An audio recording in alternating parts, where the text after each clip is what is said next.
우리는 서기 2000년대를 살고 있습니다. 2021년도에 살고 있습니다. 우리가 서기 2000년대를 살고 있다는 말은 무슨 의미입니까?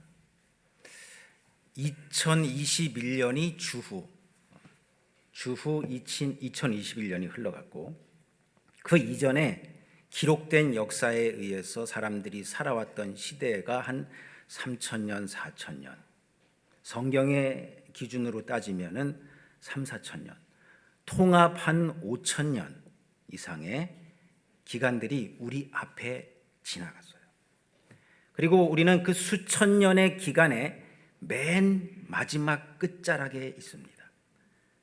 그리고 우리는 이 끝자락에서 지난 수천 년간에 살았던 사람들의 모습들을 한눈에 다 조망할 수가 있어요. 한눈에 다 바라볼 수가 있습니다.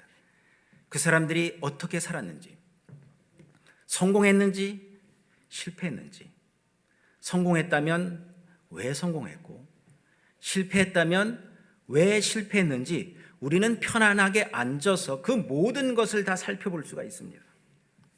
성경책에는 지난 5000년간, 5000년 이상의 기간 동안에 그 수많은 인물들의 이야기가 여기에 다 들어 있습니다. 우리는 따뜻한 방 안에 앉아서 커피 한 잔 마시면서 편하게 성경책 한 페이지 한 페이지를 들춰가면서 그 수천 년의 기록을 한눈에 보고 있습니다.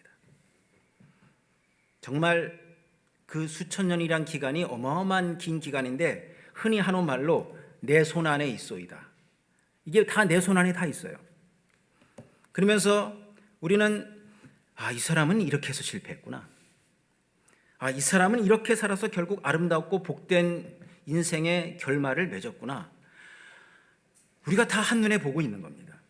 우리는 아무 노력도 들이지 않았어요.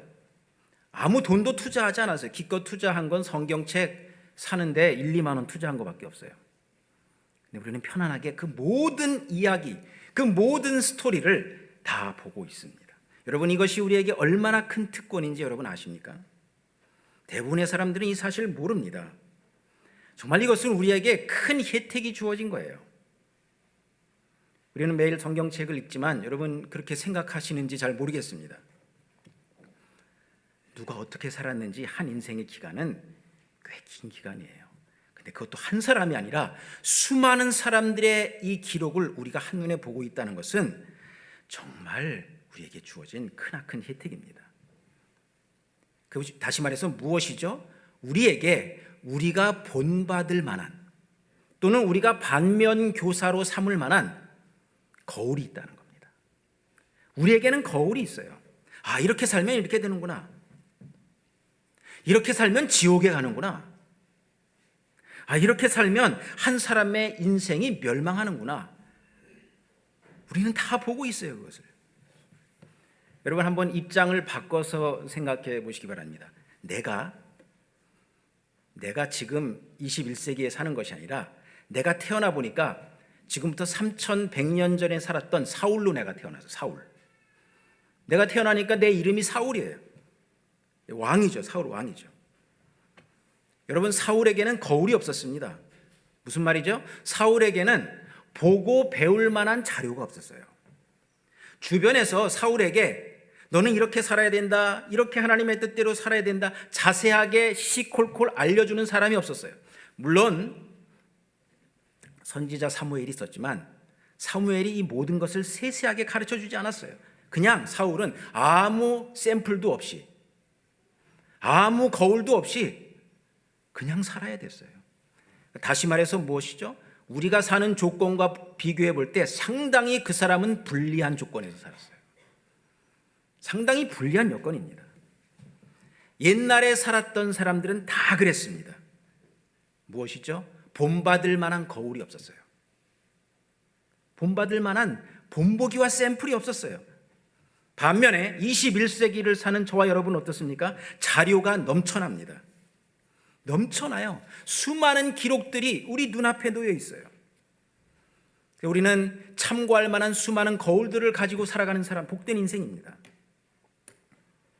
정말 커피 한 잔 마시면서 편안하게 성경책을 들춰가면서 누군가가 자세히 기록해 놓은 그 수많은 이야기, 그 인물들의 이야기를 우리가 편하게 보고 있는 겁니다. 그래서 다시 말씀드리지만 저와 여러분은 특권을 받은 자입니다. 그런데 여기에서 우리가 조심해야 될 것이 하나가 있습니다. 무엇이냐면 우리에게 이렇게 하나님의 말씀과 지난 모든 수천 년의 과거의 역사의 거울이 주어졌는데도 우리가 이 말씀대로 살지 않는다면 하나님이 우리에게 더 큰 책임을 물으신다는 거예요.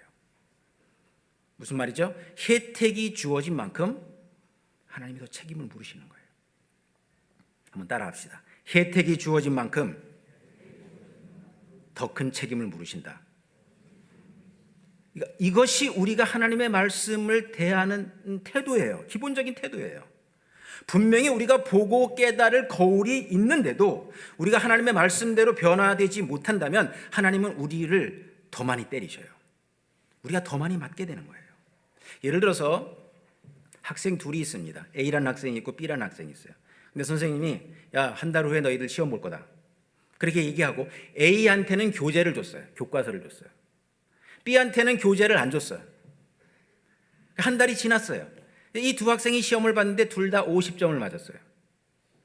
교재가 없는 학생 50점을 맞았어요. 그럼 선생님이 그를 뭐라 그러죠? 칭찬해요. 야, 넌 교재가 없는데도 50점이나 맞았네. 반면에 A는 교재를 가지고 분명히 교재를 제공받았는데도 50점 맞았어. 야, 너는 분명히 내가 교과서를 줬는데도 50점밖에 못 맞냐? 너 매 좀 맞자. 똑같은 50점 맞았는데 교재를 받은 아이는 매를 맞아야 돼요. 바로 이겁니다. 그래서 주님은 누가복음 12장 47절에서 이렇게 분명히 말씀하셨습니다. 주인의 뜻을 알고도 그 뜻대로 행하지 아니한 종은 많이 맞을 것이요 알지 못하고 맞을 일을 행한 종은 적게 맞으리라. 무릇 많이 받은 자에게는 많이 요구할 것이요 많이 받은 자에게는 많이 달라 할 것이니라. 바로 이겁니다. 분명히 행할 것을 알고도 행치 않으면 더 많이 맞아요. 그러니까 우리에게 교재가 주어졌는데 우리의 성적이 시원찮으면 하나님은 더 많이 우리를 치시겠다는 거예요. 왜냐하면 혜택을 많이 받은 자에게 더 큰 책임을 묻는 것은 당연한 원리이기 때문입니다. 여러분과 저는 원튼 원치 않든 혜택을 많이 받은 자, 교재를 받은 자에게 속합니다. 수없이 보고 수없이 듣고 수없이 읽었어요. 어떻게 살아야 될지에 대한 과거의 거울이 다 주어졌습니다. 우리가 성경의 인물들의 이야기를 들을 때 정말 이것을 기억하고 겸손한 마음으로 이 과거의 역사를 우리가 대해야 되는 거예요. 그리고 성경에 실패했던 인생을 살았던 인물들을 바라보면서 그들을 비난하면 안 돼요. 비난할 자격이 없습니다. 왜냐하면 그 사람들은 우리보다 훨씬 더 불리한 조건에 있었기 때문입니다. 오늘은 성경의 인물 중에서 다윗에 대해서 살펴보는 시간인데 이런 면에서 정말 저는 조심스럽게 그리고 겸손하게 이 문제를 다루기를 원합니다. 오늘 말씀의 제목은 다윗의 실패예요. 잘 다루지 않는 주제죠. 우리가 다윗 하면은 다윗이 얼마나 참 본받을 만한 훌륭한 면들이 얼마나 많습니까? 다윗의 실패에 대해서는 잘 다루지 않는데 저는 이 부분에 대해서 한번 다루기를 원합니다. 위대한 하나님의 사람일지라도 실패할 수 있다는 거예요. 이것이 우리에게 또 다른 거울을 제공해주고 있습니다. 다윗 같은 사람도 실패를 하는구나. 이게 거울을 주는 거예요. 그래서 우리 인간은 어쩔 수 없이 하나님 앞에 누구나 다 할 것 없이 다 죄인이에요. 다 부족한 면이 있어요.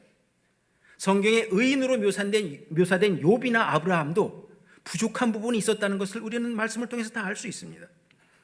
그래서 이 사실을 생각하면서 오늘 이 다윗의 실패한 영역에 대해서 생각해 보면서 겸손한 마음으로 우리의 삶에 하나하나씩 한번 적용해 보는 시간을 갖기 원합니다. 다윗의 문제점이 한두 가지가 있었는데 그 중에서 제일 큰 문제는 무엇이었냐면 바로 가정 문제였습니다. 다윗은 자신의 가정을 관리하는 데 실패했어요. 가정 관리가 안 된 결과로 다윗의 가문에 얼마나 큰 불행과 비극이 일어났는지 우리는 성경을 통해서 다 알고 있습니다. 자, 그럼 한번 다윗의 가계도를 한번 살펴보겠습니다. 이 다윗의 가계도를 살펴보면 우리가 한 가지 문제점을 쉽게 발견할 수 있습니다. 무슨 문제점이냐면 다윗은 부인을 너무 많이 뒀어요. 아내를 너무 많이 뒀어요. 성경에 공식적으로 이름이 등장하는 다윗의 아내가 8명입니다. 그 이외에도 이름이 나오지 않는 아내들이 굉장히 많았어요. 후궁들이죠. 그러니까 처첩을 다 둔 거예요. 여러분, 우리가 TV에서 사극을 봐서 알다시피 왕이 처첩을 많이 두게 되면, 후궁들을 많이 두게 되면 어떤 일이 생기죠? 문제가 생겨요. 100% 문제가 생깁니다. 부작용이 생기게 돼 있어요. 대표적인 것이 무엇이죠? 후궁들 간의 치열한 권력 다툼. 자기 자식을 왕으로 세우기 위해서 그 갖가지 중상모략과 비겁한 방법을 사용해서 정말 어떻게 해서든지 권력을 차지하려고 하는 그 후궁들 간의 다툼들, 우리가 다 알고 있습니다. TV 사극 통해서 다 나옵니다. 이런 부작용들이 있기 때문에, 문제가 있기 때문에 하나님은 모세를 통해서 왕이 된 자는 어떻게 할지에 대해서 신명기 17장에서 이미 말씀을 해놓으셨어요. 그는 왕이 된 자입니다. 왕이 된 자에게 아내를 많이 두어 그의 마음이 미혹되게 하지 말 것이며, 하나님의 명령이거든요. 근데 다윗은 이 말씀이 있었는지 없었는지, 다윗이 알고 있었는지 저는 잘 모르겠지만 다윗은 이 말씀대로 행하지 않았어요. 그리고 많은 아내를 두었고, 많은 아내를 두면 거기서 누가 나옵니까?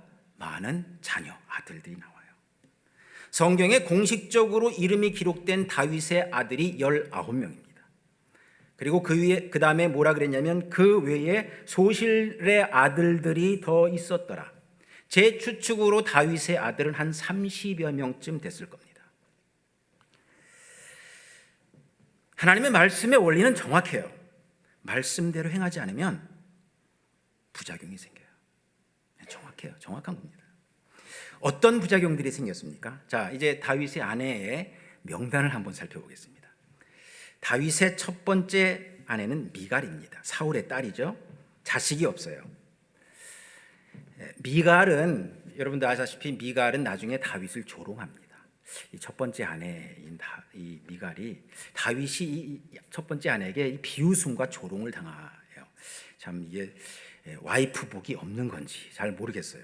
자, 두 번째 아내 아히노암, 아들은 암논입니다. 장남이죠. 암논이 장남입니다.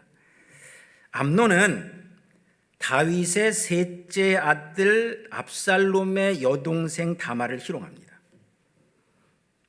물론 이 모든 일들이 다 배다른 형제 사이에서 일어나죠. 이게 배가 다르니까 문제가 생기는 거예요. 배가 같으면은 별 문제가 생기지 않아요. 근데 배가 다른 형제는 친형제하고 차원이 다릅니다. 쉽게 대립관계를 형성해요. 쉽게 적대관계를 형성하죠. 그래서 결국은 이 장남 암논은 셋째 아들 압살롬에게 죽임을 당합니다. 그러니까 셋째가 첫째를 죽인 거예요. 다윗의 세 번째 아내는 아비가일입니다. 아들의 이름은 길르압이고 또 다른 성경에는 다니엘이라고 나와 있습니다. 네 번째 아내는 마아가고, 마아가에게서 압살롬이 나옵니다. 압살롬은 나중에 반역을 일으킵니다.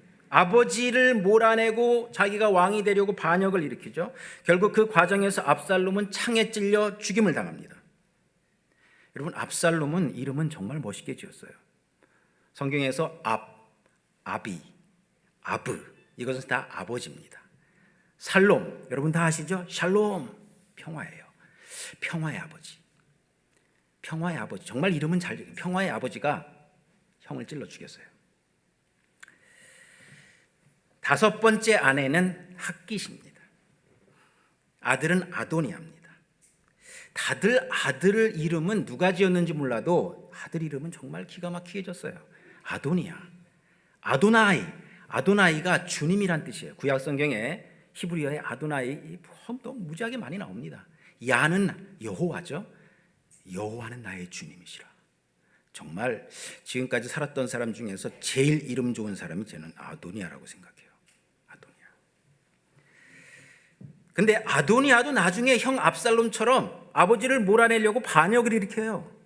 네, 반역을 일으킵니다. 결국 나중에 다윗의 10번째 아들 솔로몬에게 죽임을 당합니다. 이름들은 멋있게 지어놨는데 맏형 암논도 이름이 좋아요. 충성된 자란 뜻이에요. 이름들은 멋있게 지어놨는데 다윗의 아들 첫째부터 넷째 아들 중에서 3명이 죽습니다. 3명이 죽어요. 그것도 이름을 제일 멋있게 지어놓은 3 아들이 죽습니다. 만일 이 가문의 이야기를 다윗이라는 이름을 쏙 빼고 어떤 사람에게 들려주면 그 사람이 대번 이 가문을 향해서 뭐라 그러겠어요? 그 집안 콩가루 집안이네. 정말 콩가루 집안이에요. 그렇죠? 6번째 부인 아비달 아들 스바냐입니다. 7째 에글라 아들은 이드라. 8번째 부인이 밧세바고 여기에서 아들 4명 삼무아 소밥 나단 솔로몬이 10번째 아들입니다. 이런 식으로 이름이 기록된 아들만 19명이고 아까 말씀드렸듯이 그 다음에 소실들의 아들까지 해서 더 많습니다. 한 30여 명 될 것 같아요.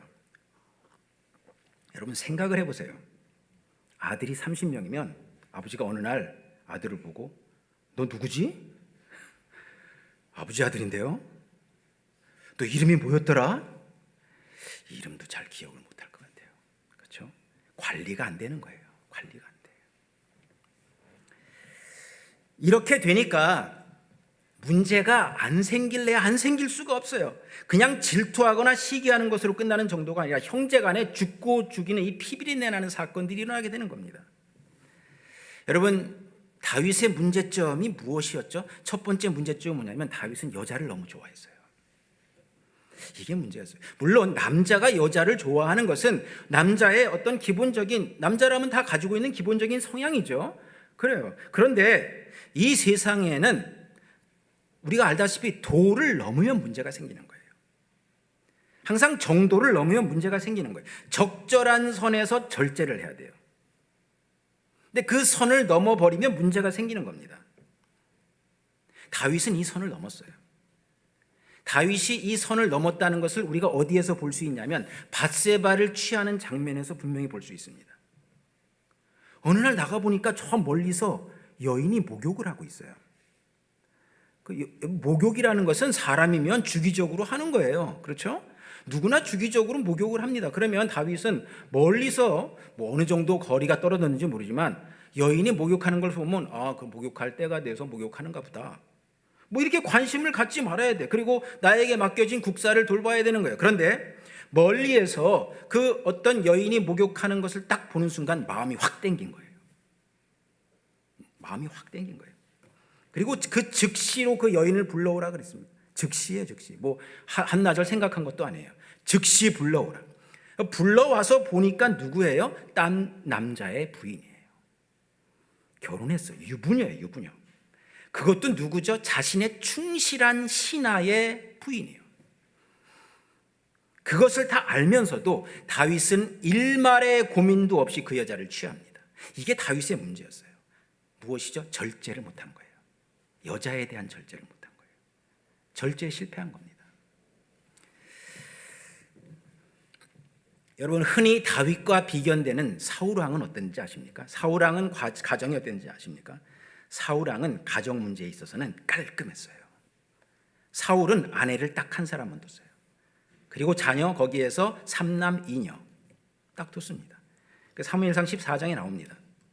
사울의 아들은 요나단과 이스위와 말기수아요. 그의 두 딸의 이름은 이러하니 맏딸의 이름은 메라비요 작은 딸의 이름은 리갈이며 사울의 아내의 이름은 아히노아미니. 이게 사울의 가정이에요. 단촐하고 모범적이에요. 아빠, 엄마, 3남 2녀 깔끔한 가정입니다. 물론 사울은 다른 면에 있어서 아주 심각한 문제들을 많이 갖고 있었지만 적어도 가정 문제, 여자 문제에 있어서는 깨끗했어요. 바로 여기서 우리가 이제 깨닫게 되는 겁니다. 무엇이죠? 누구나 다 자기만의 허점들이 있다는 거예요. 인간은 죄인이기 때문에 어떤 사람은 이쪽에서 허점이 있고 어떤 사람은 저쪽에서 허점이 있는 거예요. 온전한 사람은 아무도 없습니다. 그래서 우리가 이 사울과 다윗을 보면서 우리가 무엇을 생각해야 되죠? 그렇다면 나의 허점은 무엇인가? 여러분의 허점은 무엇입니까? 저도 저의 허점을 바라봐야 돼요. 사람마다 다 달라요. 얼굴 모양이 다르듯이 이 허점의 종류가 다 다릅니다. 이 각자의 허점과 약점들을 통해서 마귀가 갖가지 방식으로 역사해서 사람들을 넘어뜨리려고 그러는 거예요. 그래서 우리는 우리 자신의 허점을 분명히 인식하고 자각하고 있어야 돼요. 예를 들어 보겠습니다. 에베소서 5장 18절에 보면 우리가 많이 잘 인용하는 말씀이죠. 술 취하지 말라.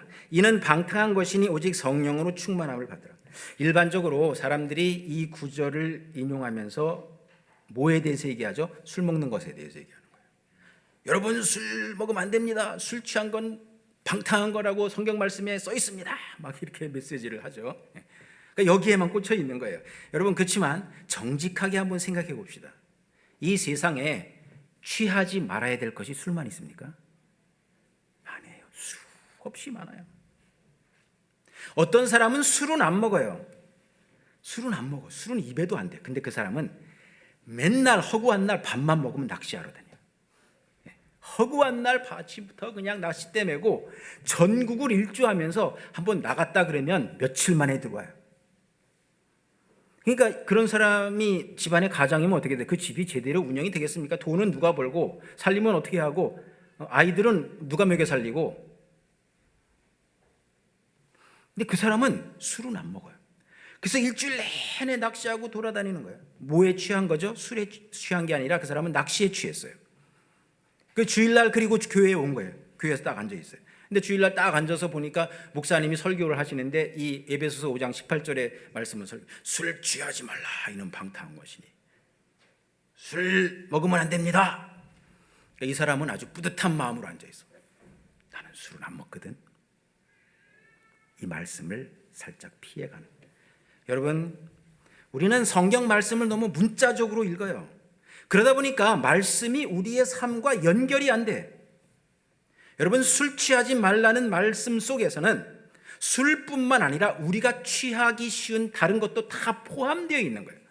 지혜로운 사람은 그것까지 다 포함을 시켜야 되는데 잔머리 돌리는 사람은 그거 한 가지, 술 한 가지만 딱 보게 돼요. 술 안 먹는데요? 그러나 실상은 그의 생활의 다른 면에서 취해 있는 것들이 많은데 여러분 대부분의 사람들은 적어도 한두 가지 것들에 다 취해 있습니다. 어떤 사람은 컴퓨터 게임에 취해 있고요. 어떤 사람은 등산에 취해 있고 어떤 사람은 스포츠에 취해 있고 어떤 사람은 사람들 만나고 다니는 게 취해 있고요. 종류가 다를 뿐이지 다 취해 있어요. 그래서 하나님은 우리에게 뭐라고 말씀하시는 거죠? 너희는 좌로나 우로나 치우치지 말라 그랬어요. 여러분 문제는 뭐죠? 치우치는 거예요. 치우치기 전까지는 우리가 할 수 있는 것들이 또 많이 있어요. 낚시가 뭐가 나쁩니까? 낚시해가지고 물고기 잡아서 뭐 매운탕 끓여 먹고 이웃도 나눠주고 그러면 얼마나 좋아요. 낚시가 뭐가 나빠요. 근데 무엇이 문제죠? 도를 넘는 게 문제예요. 치우치는 게 문제예요. 여러분 좌로나 우로나 치우치지 말라는 말을 저는 이렇게 설명합니다. 좌로 치우치는 것은 안 좋은 쪽으로 치우치는 거예요. 당연히 나쁜 거죠. 근데 우로 치우치는 것은 좋은 쪽으로 치우치는 거예요. 여러분 좋은 것도 치우치면 문제가 생깁니다.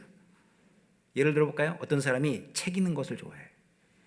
책 읽는 게 얼마나 좋아요. 습관 중에서 책 읽는 습관은 정말 제일 좋은 습관에 속하죠. 근데 그 사람은 아침부터 저녁까지 책만 읽는 거. 하루에 10시간씩 책을 읽어. 그럼 어떤 현상이 생기죠? 살림은 어떻게 하고 자녀 교육은 어떻게 하고 그 집은 운영은 어떻게 해요? 그래서 우로 취해도 안 돼요. 좌로 취하는 거, 우로 취하는 거. 좋은 곳에도 취하면 안 되는 거예요. 적절한 선에서 컨트롤을 해야 되는 거예요. 제가 아는 권사님 한 70대 중반의 권사님이 있습니다. 제가 이제 상담하는 권사님인데 그 권사님은 맘만 먹으면 기독교 TV를 아침부터 저녁까지 틀어놓는 거예요. 맨날 그 뭔가 유명한 목사님에 대해서 얼마나 저보다 훨씬 더 잘 알아요. 저한테 막 이게 목사님이요 이런 말씀 전하고 막 저한테 가르쳐요.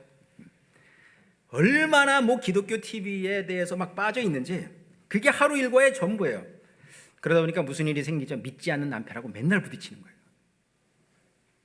그래서 제가 처음에 권사님 만나서 얘기해요. 권사님, 기독교 TV 끄세요. 이것이 하나님이 말씀하신 첫 번째 순종해야 될 명령입니다.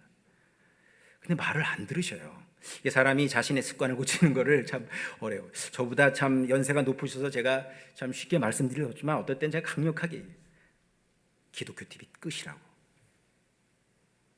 남편 저 뭐 반찬이라도 하나 더 해주시라고. 기독교 TV를 끊는데 꼭 1년이 걸렸어요. 1년이 걸렸어요. 그러니까 거기에 취한 거예요. 설교 듣는 게 뭐가 나쁩니까? 근데 지나치면 문제가 생기는 거예요. 여러분, 좋은 것도 지나치면 문제가 생기는 거예요.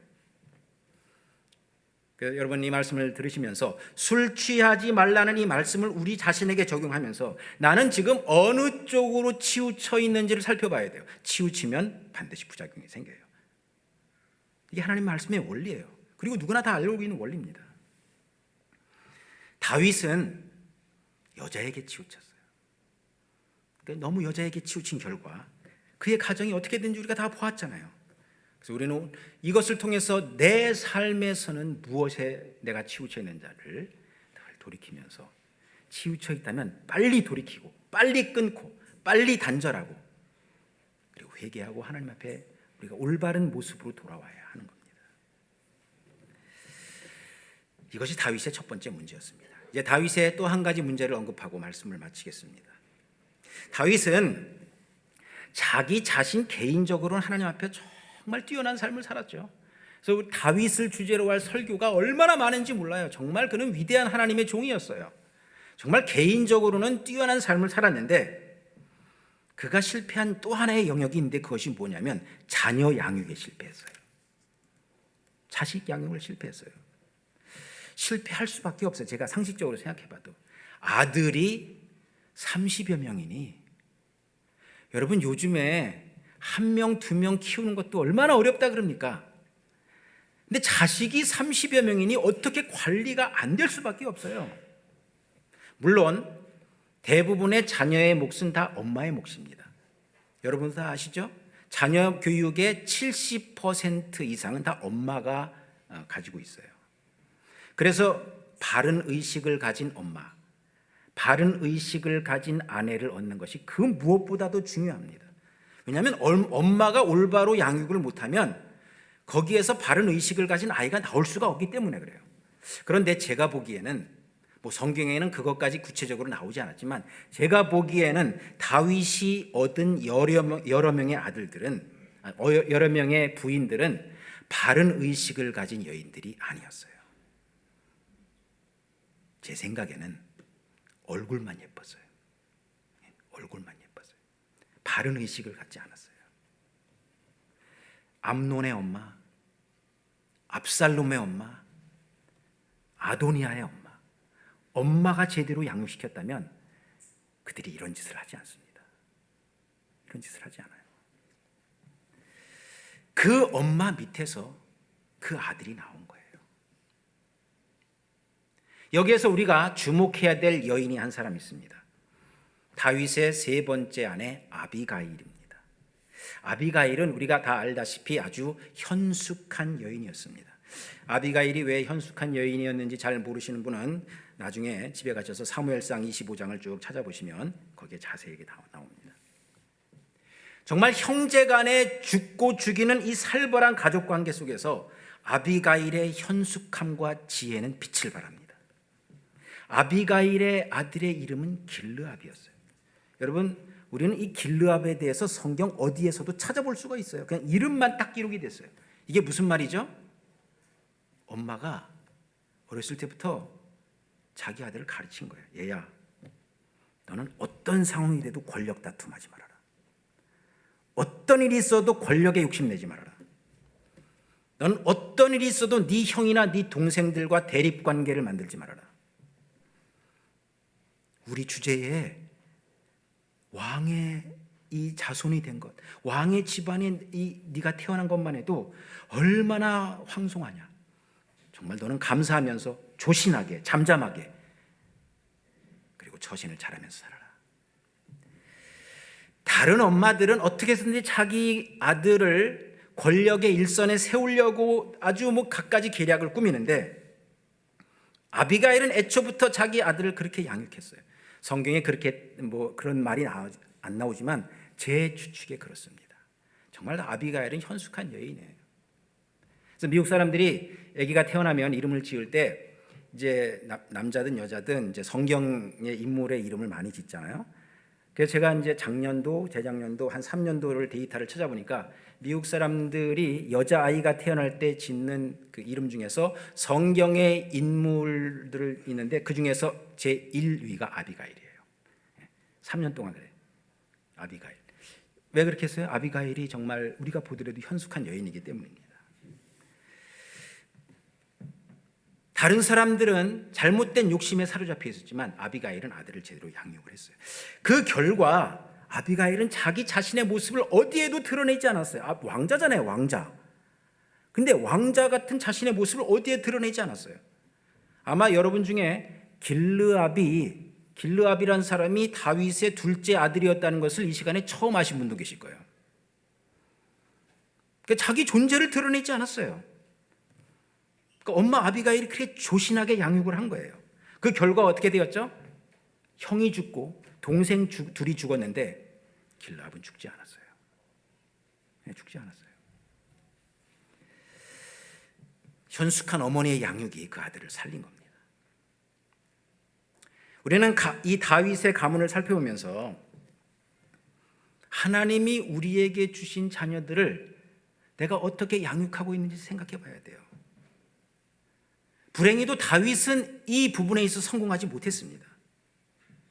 다른 많은 영역에 있어서 다윗은 우리에게 수많은 본보기를 남겼지만 이 자녀 양육에 있어서는 너무나도 큰 아쉬움을 남겼어요. 이 다윗의 아쉬운 면을 우리는 넷째 아들 아도니아를 다윗이 대하는 태도에서 볼 수가 있습니다. 열왕기상 1장 5절입니다. 그때 학기세 아들 아도니아가 스스로 높여서 이르기를 내가 왕이 되리라 하고 자기를 위하여 병거와 기병과 호위병 50명을 준비하니, 이 아도니아 아들이 아버지를 몰아내고 지금 반역을 일으키는 장면입니다. 그 다음에 이제 이 아도니아에 대해서 뭐라고 얘기를 하냐면 그는 압살롬 다음에 태어난 자요 용모가 심히 준수한 자라. 그 다음이 중요한 거예요. 그의 아버지가 내가 어찌하여 그리하였느냐 하는 말로 한 번도 그를 섭섭하게 한 일이 없었더라. 이겁니다. 아도니아가 어릴 때부터 어른으로 성장하면서 다윗은 단 한 번도 아도니아를 책망하지 않았어요. 여러분, 한 사람의 아이가 성장하고서 제대로 된 의식을 갖기까지는 부모의 수많은 견책들이 필요해요. 수천 번, 수만 번의 견책이 필요합니다. 근데 놀랍게도 다윗은 한 번도 아도니아를 혼내지 않았어요. 책망하지 않았어요. 이게 성경에 기록될 정도였으면 정말 한마디도 책망을 안 했다는 얘기입니다. 여러분, 부모의 견책을 받지 않고 자란 아이는 반드시 문제가 된다는 것을 우리가 다 알고 있어요. 다윗은 이것을 하지 않았어요. 그 결과 아도니아는 자기 아버지를 몰아놓고 스스로 왕이 되려고 했습니다. 여기에서 우리는 다윗에 대해서 아쉬움을 가질 수밖에 없는 겁니다. 그리고 이 교훈은 우리 부모된 우리에게 아주 중요한 교훈을 던져주고 있는 겁니다. 나는 내 자녀들을 어떻게 양육하고 있는가? 나는 내 자녀를 어떻게 하고 있는가? 바르게 견책하고 있는가? 이 다윗의 실수를 내 가정에서 내가 반복하고 있지 않은가? 오늘 말씀을 통해서 우리는 이것을 한번 돌이켜봐야 하는 겁니다. 여러분, 내 자녀를 훈육한다는 것은, 견책한다는 것은 무엇을 하는 거죠? 이 많은 사람들이 이 견책 비슷한 걸 하긴 해요. 말 안 들으면 막 혼내잖아요. 근데 대부분 어떤 생각하냐면 저 녀석 성격이 아주 틀려먹었네. 성격 좀 뜯어 고쳐야 되겠네. 대부분 이렇게 생각해요. 성격이 아주 글러먹었네. 성격 좀 한번 바로잡아야 되겠다. 여러분, 자녀를 우리가 견책하는 것은 그의 성격을 고치기 위한 것이 아니에요. 그 잘못된 성격은 뭐하고 연결되어 있죠? 죄하고 연결되어 있어요. 자녀의 죄를 보지 못하면 부모는 자녀를 바르게 양육할 수가 없습니다. 모든 문제는 다 죄하고 연결되는 거예요. 그 안에 이 죄라는 덩어리, 죄라는 응어리가 있기 때문에 성격도 이상해지는 거예요. 근데 많은 부모들이 잘못하면 그냥 혼내기만 해. 근데 혼내는 이유를 가만 살펴보면 그 자식의 행동이 내 마음에 안 들거든. 그러니까 내 마음에 안 들어서 혼내는 거예요. 그 자녀의 죄의 본질을 보고 혼내는 것이 아니라 내 마음에 안 드니까 그냥 확 소리 질러 버리는 거예요. 그러니까 그 자녀가 고쳐져요? 안 고쳐져요. 껍데기만 살짝 고쳐지는 척 하는 거예요. 근본은 안 바뀝니다. 그래서 우리는 부모로서 정말 영적인 눈이 열려져서 이것을 볼 수 있어야 돼요. 다윗이 아도니아를 방치한 것처럼 내 자식을 방치한 것도 문제지만 올바로 자녀를 견책하거나 훈육하지 못하고 그냥 내 분풀이 하듯이 자녀를 다루는 것도 문제예요.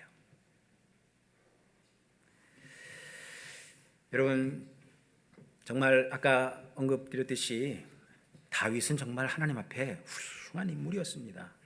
하나님이 다윗에 대해서 뭐라고 말씀하셨죠? 내 마음에 합한 자. 이 말을 들은 사람은 다윗이 유일합니다. 내 마음에 합한 자. 그래서 다른 모든 부분에 있어서 그는 우리의 모본이 되었지만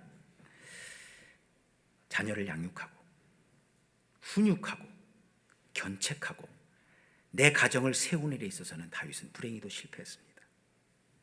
사실 어떤 면에서 이게 중요한 건데 내 가정이 중요하잖아요. 그렇죠? 나 한 사람 잘 되는 것도 중요하지만 우리는 다 가정 속에서 있는 존재들이니까 내 가정이 잘 되는 게 중요한데 다윗은 이 부분에 실패했어요.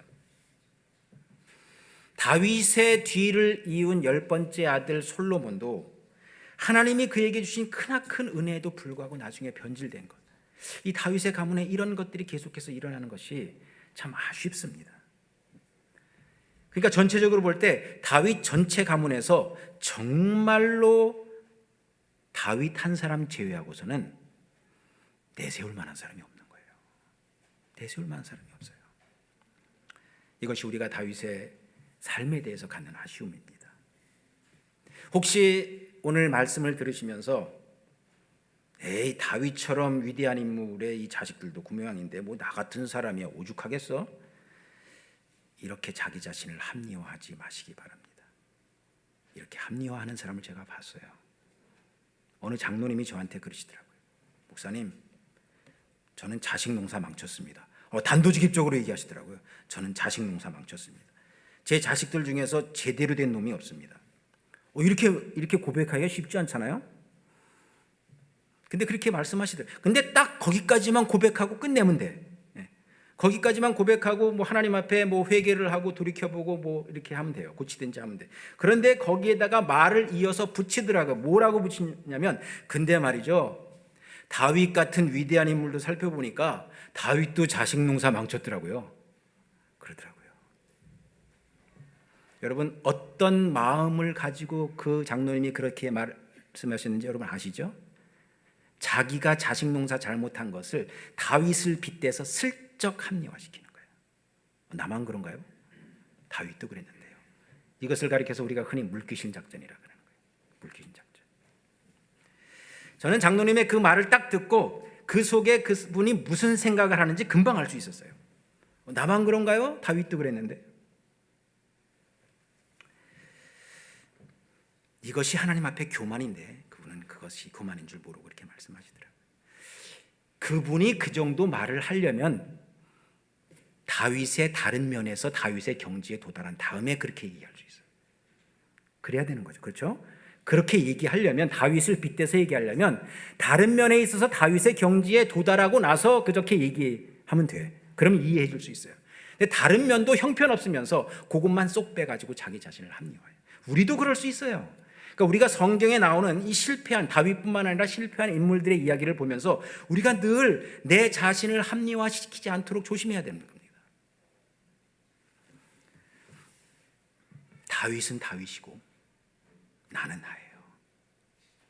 그렇습니다. 우리는 각자는 1대1로 하나님 앞에 서 있는 겁니다. 우리는 다른 사람의 그 실패한 케이스를 끄집어낼 자격이 없는 사람이에요. 그래서 여러분들은 이런 겸손한 태도를 가지고서 성경에 쓰여져 있는 수많은 사람들의 인물의 스토리를 읽어야 되는 겁니다. 그리고 오로지 하나님 앞에서 내 부족한 모습만 돌이켜보면 돼요. 남의 것은 생각할 거 없어요. 내 부족한 모습만 발견하고 돌이켜보면 됩니다.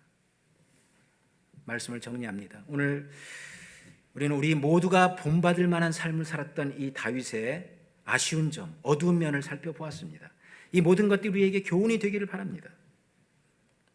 그래서 우리에게 남아있는 우리의 인생의 기간 동안에 나에게 맡겨진 가정, 나에게 맡겨진 자녀들, 나에게 하나님이 주신 이 권속들, 가정적인 권속들 잘 관리하고 잘 양육하고, 그래서 가정이 하나님 앞에 올바로 세워지고 정말 아비가일이 가졌던 현숙함과 지혜를 가지고서 하나님이 원하시는 아름다운 열매를 맺는 가정으로 일구어 나가게 되시기를 주의 이름으로